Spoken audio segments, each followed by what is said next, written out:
Hello and welcome to Leadership Talks, our podcast series about what's happening in the Vietnamese industry and how leaders are approaching the future. My name is Lảo義, I'm your host, and today we have a very special guest. We have the Vice President of Game Entertainment at VNG, Kelly Wong. Hi, Kelly, how you doing? Hi, everyone, and Lars, thanks for having me.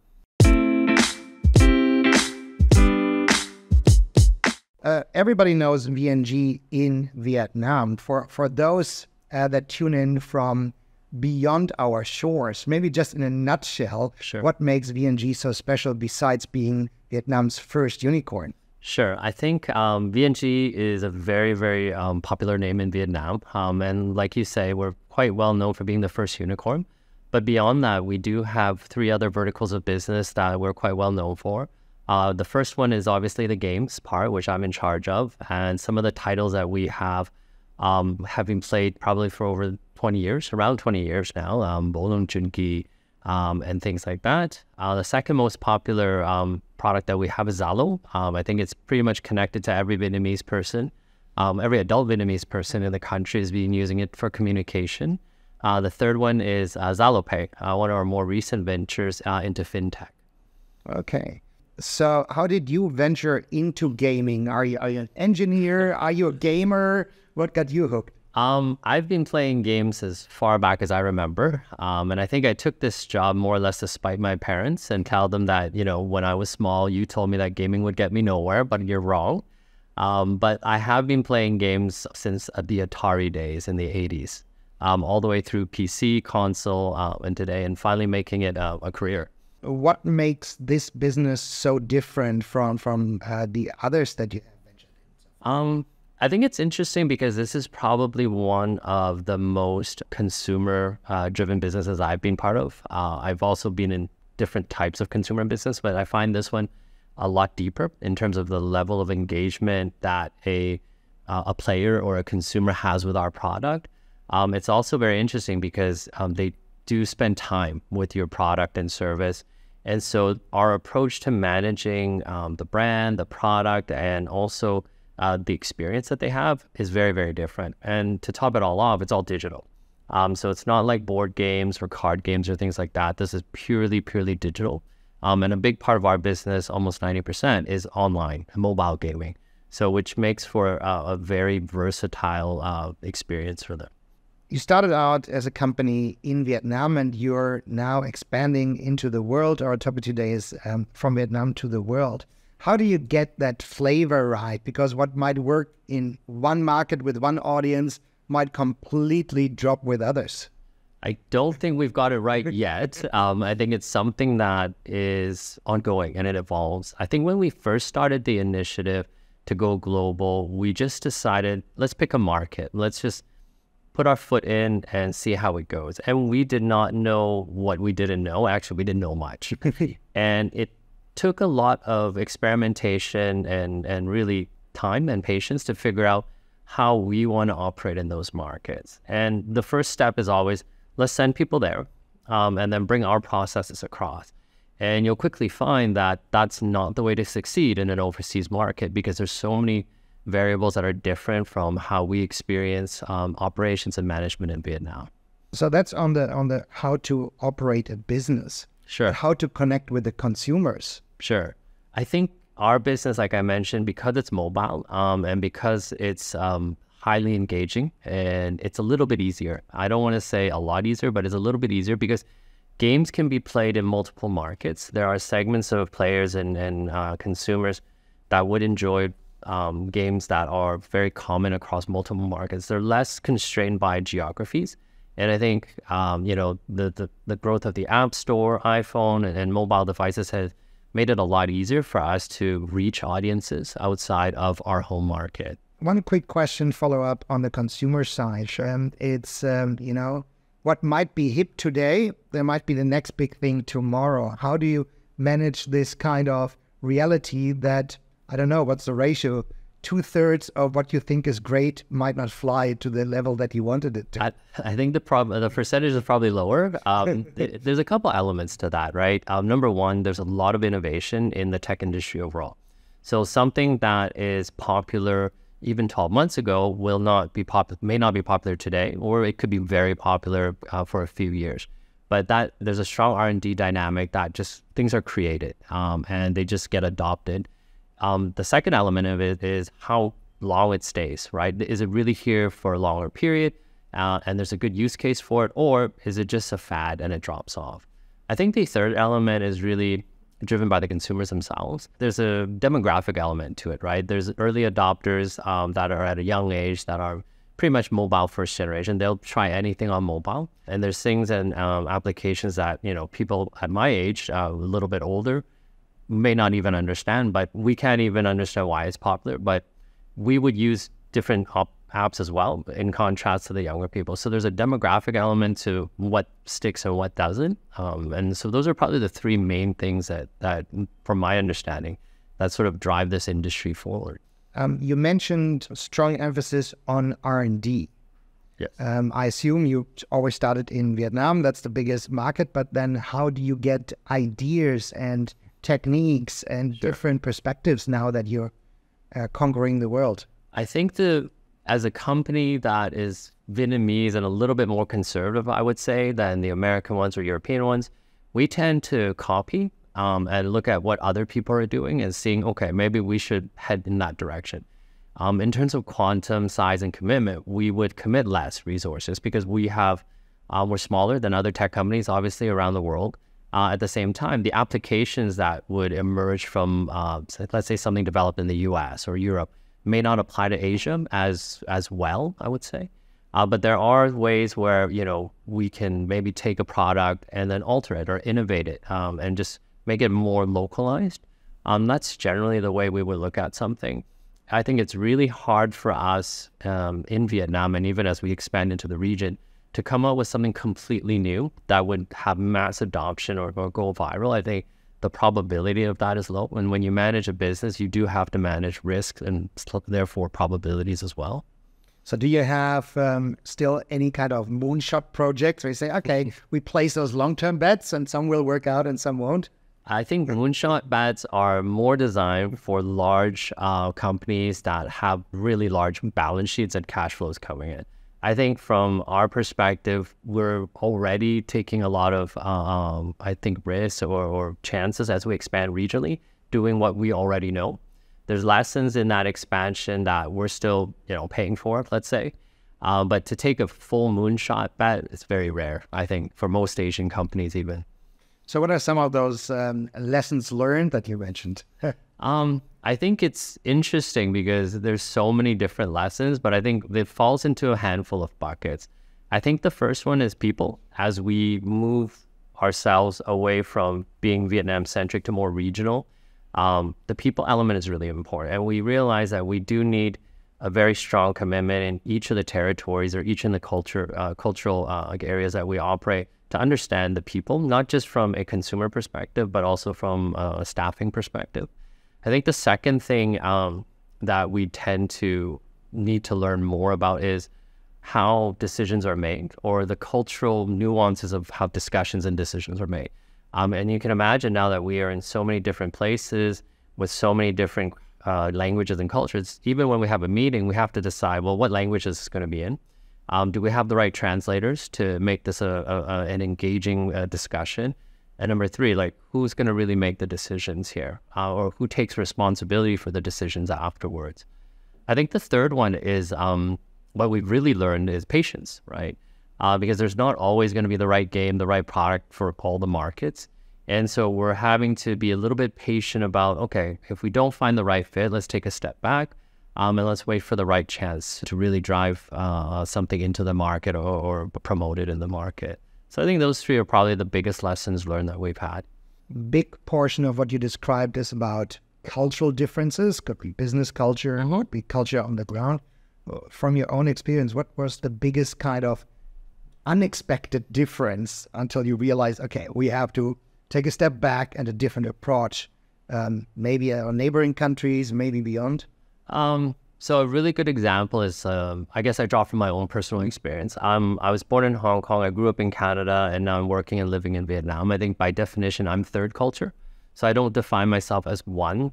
And so when we move into a new country, a new place, I think one of the biggest challenges for us is really understanding hierarchy, because there's places that are hierarchical by age, and then there's some places that are like by experience, and there's a certain dynamic in terms of how I guess an operation is organized, and each country is a little bit different. I think Asia has a lot of commonalities, but there are places where it's quite rigid, and then there's gender, and then there's different things.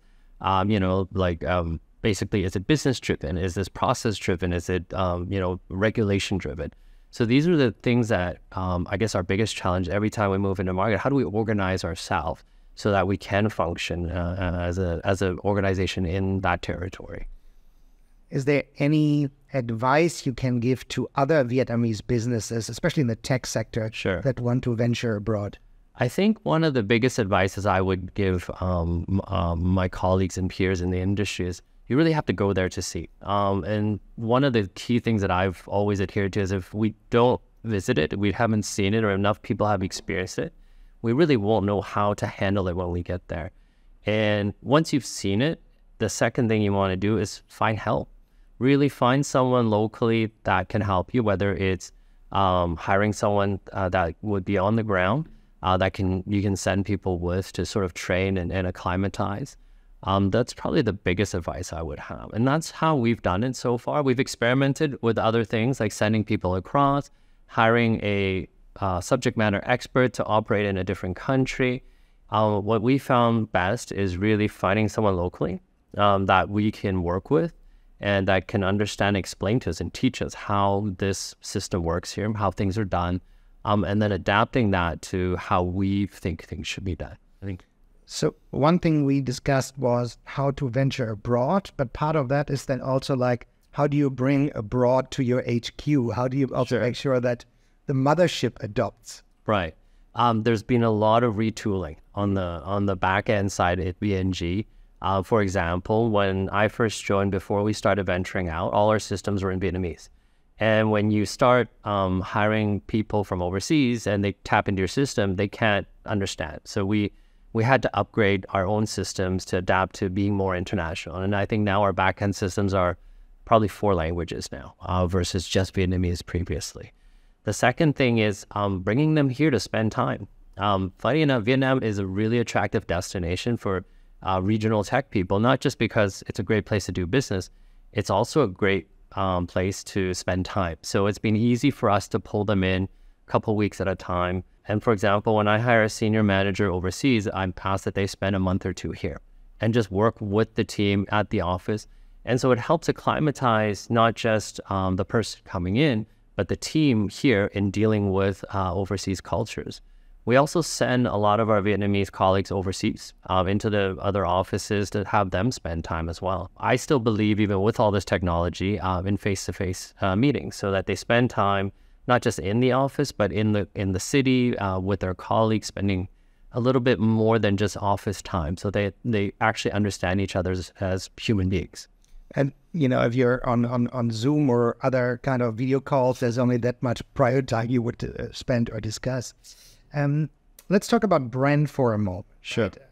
I understand that in the gaming space, the game is the brand. Yes. Not so much the developer or distributor. Sure. So let's talk about 2 aspects. Number 1, did you have to adapt also how you brand your games? And then the second part is, one thing is the game for the consumers, but you also need to have an employer brand, an investor brand, and how that needed to change. Let's start maybe with the consumer side. Sure. So on the consumer side, it's very easy to brand the game because a lot of the games that we publish are licensed and already have existing a brand where that's what they're waiting for, that's what they're engaging with. What we had to do was we really had to promote VNG Games as a separate brand. I said, we're publishing this game. If there's anything wrong, please come see us. And it matters because, they're basically paying and spending time for your product. And when something goes wrong, they need to know who to contact. And I think that's something that we're still working on, especially now that we're at such a broader footprint. We have to offer things like customer service in multiple languages. But at the same time, we're also centralizing how we provide information about games. So previously we had fan pages for the games, but now we have a centralized website about, hey, who we are and the games that we're publishing. And also web shop that includes, hey, this is where you can buy credits to put into your game. So a lot of that is shifted to a more decentralized approach into a more centralized approach. And a big part of it is we took it for granted in Vietnam because everyone knew VNG, everyone knew the games we published, and it was simple. But as we head abroad, we've had to work much harder to make that connectivity and actually represent the organization to provide the consumers with a good experience. From an employer perspective, it's been a lot more challenging because every time, we hire someone or we try to recruit someone, they're asking, well, who are you? And I think within the industry, it's a little bit easier because VNG is a big name in the gaming industry. But if you go beyond into operations, finance, marketing, different things, it's a little bit tougher because they don't recognize the name. They can't associate it with, oh, you've published this game. And even if you did, we've only published it more so in Vietnam. So we've had to do the same thing, increase our presence, adopt the local practice. LinkedIn is not something that's used in China, so we have to create a WeChat page and different avenues to promote who we are and explain who we are. In places like Indonesia and Thailand, we have to localize the page to be able to explain, hey, this is what we do and this is what we've done in these territories and these regions. And it's still an ongoing project, right? Because we've growing by so many different facets. It's so hard to focus on just a few things, but we're hoping to get all the small things right so we can focus on the bigger things. Good. Yes. So if you want it or not, you always represent brand Vietnam. How does that, what are the good and the bad that other companies have to be aware of when they venture? Sure. And I think Vietnam in the region has a very good reputation. I think if you go beyond the region, it's lesser known. And it's not because Vietnam is not a popular place, but it's just beyond in countries like the West. More so people just don't know much about the geographies outside, like the US or North America or Europe. So when we step out and we really have to, educate people about who we are, is very often associated with promoting, hey, Vietnam, what is Vietnam, what's happening there, and then Southeast Asia as well as a region. And these conversations are interesting because a lot of it is just educational. We have to build awareness about the region first, the country, and then the company. It's really often linked. I think when you talk about an operations level, how do we promote Vietnam? It's really about bringing your best foot forward, right? Conducting yourself with a high level of integrity, doing what you say you'll do, and then, just committing to things and working well with other people. And then sort of that snowballs into a reputation, not just for your company, but also from companies from Vietnam. Next question we want to ask is about leadership. It's very different from being a traditional Vietnamese company to especially being attractive to youth and going out to the world. How do you personally and VNG approach that topic, and what are some of the pitfalls and success stories that others can learn for? So there's probably two ways to answer that question. The first one is how do you attract talent, right? Especially when the more experienced people generally are older. And for our business, we're attracting very young talent. And a lot of times, especially even in Vietnam, people coming straight out of school. I think the challenge for us is on the leadership side is compounded, right? As we expand outside of Vietnam, this problem kind of exponentially gets more complicated. For us in VNG, I think we've done a very good job in combining different skill sets. I think that you having that stable base of someone that's familiar with finance, operations, HR, development, and publishing, and then using that as a springboard to move beyond Vietnam has been very important. So solidifying a core group here where everyone sort of takes pieces of the job and can run with it. But when we get outside of Vietnam, I think the problem gets a lot more complicated. We talked about culture, we talked about language, and then there's the additional portion of fit, right? If you have this core team in Vietnam that works really well together, then you're adding elements to it that are geographically farther. fit becomes really important. So one of the things we look for is really, it's really about how well we can communicate, not work together, not anything else. It really comes down to, do we communicate well together? And it could be in any language. It doesn't have to be restricted by, well, does this person speak English or Vietnamese? And what we find is that a strong communicator that's transparent, clear, and has a good delivery of opinions makes for a very good team member. You know, more often than not, it's probably more important than technical skill, right? We can hire the smartest, most technically capable person in our industry, but if that person doesn't communicate well, they don't fit within our framework of decision making, or can't support it, or can't help us. And it's hard to trust someone sitting thousands of miles away that doesn't speak well to us. I think that's probably what we've done well so far. It's trial and error. I'll be really honest. I've personally made some terrible hiring mistakes, but we've got some really great people as well today. But some people just realize, okay, I don't understand Vietnam. I don't understand VNG. It's not for me. So we also have to reciprocate in terms of how well we communicate our message, our strategy, our points of view, in order for the two sides to work well together. Another topic, and that's culture. Culture is never static. It constantly evolves. So as VNG has evolved and other tech companies evolve, how do you deal with the fact that sometimes stuff doesn't stay on the journey where the company is going? I think the biggest challenge for any company, not just tech, is they will grow, right? And as you grow, there's two elements that change. Number one is your business grows, right? The financials, the resources, and the capital will grow. That's probably the easier one, because a lot of people can see the opportunity, they chase them, or they make a mistake and they'll cut their losses. So that one is a little bit easier. I think the second one, which is organization, is a lot harder, because you're dealing with people that may have worked with you for a long time, or you've dealt with a certain way of doing things for a long time and now you've outgrown it. The process part is relatively easier, because there's a lot of different ways you can retool your process and your operations to fit your growth. And it's something that we've done as well. I think the people part is probably the more complex, because more often than not, a company, even not just tech, or a traditional company that's operated for 20 years, 30 years, there's a lot of emotions attached to people, their roles, their titles, their scope. And as you grow and outgrow the individual positions, not necessarily the people, that person will feel, okay, so now what do I do? Or they'll be protective, or they're resistant to change. And then there's the friction there. One of my strategies has been to really look deeply about, not the role, because the role is outgrown, it's outgrown, is to really look at the person and understand what else do they want to do. And, you know, if someone spent 10, 15, or 20 years in your organization, there's definitely value there. The question is, how do you unlock it? Where did they want to go? And we've got some people that just elect to, you know what, I'm going to leave, find something new in a new place. Or you've got some people that will take on a new challenge. And a lot of tech companies, I think, provide that opportunity, because there's so many different branches of businesses that sort of sprout up and emerge.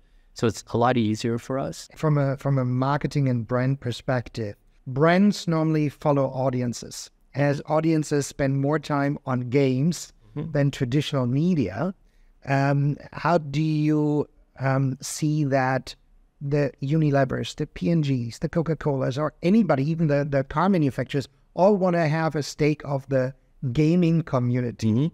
How do you see that working without losing authenticity? I think there's probably a little bit of a misconception that gaming is taking over media, right? I think the time and energy that people play games has definitely increased. But I do believe that gamers do other things. I have to believe that because, you know, else our company would be much bigger than it is. But the reality is, I think there's ways to incorporate gamification into marketing that makes it authentic and fun. And I think there's been a good example is education, making games that are fun and educational for people, or making education fun with games, right? I think that's been one example. I think if you're talking about FMCG or consumer type brands, there's ways to do it that are a lot more authentic rather than just, hey, I'm going to create a game and put my logo on it. So some of the things that we've seen is product placement within games. That's been an interesting move where you're playing through a game and then you see a sign of a certain brand. Just similar to how movies and TV shows have done it in the past.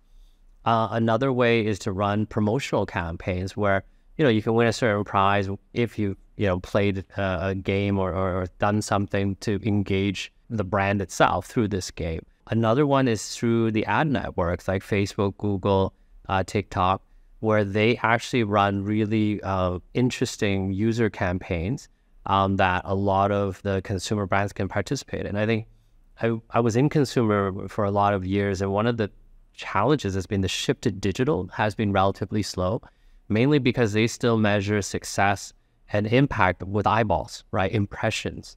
And, to be honest, TV and radio, especially in a country like Vietnam and Southeast Asia, that's the easiest and most low-cost way to reach people. Volume. So when you talk about digital, it is much more expensive in terms of impressions versus television or radio, but it's much more targeted. You're reaching a very specific audience group. And I think the brands could start doing that because there's a lot of mini game type tools that are available on these ad networks that could help them enter and engage users and consumers through gaming in a more authentic way. So we learned a lot about how companies can approach expanding to the world. We talked about culture, processes, leadership, processes, both ways, not just going abroad, but also bring part of that cultural change back to the headquarters. Yes. We talked about patience. And then just now you said sometimes you have to be really, really fast. Like AI, 4 weeks later, the world was already talking about it. And you also shared that sometimes, especially as it's creative, your gut is right, your gut is wrong, but be very careful about who's the target audience. Is it you? Is it somewhere else? Is it somebody else? So thank you so much, Kelly. Really appreciate that. Tune in to our other episodes of Leadership Talks. That was Kelly Wong from VNG Games Entertainment. Thank you, Lars.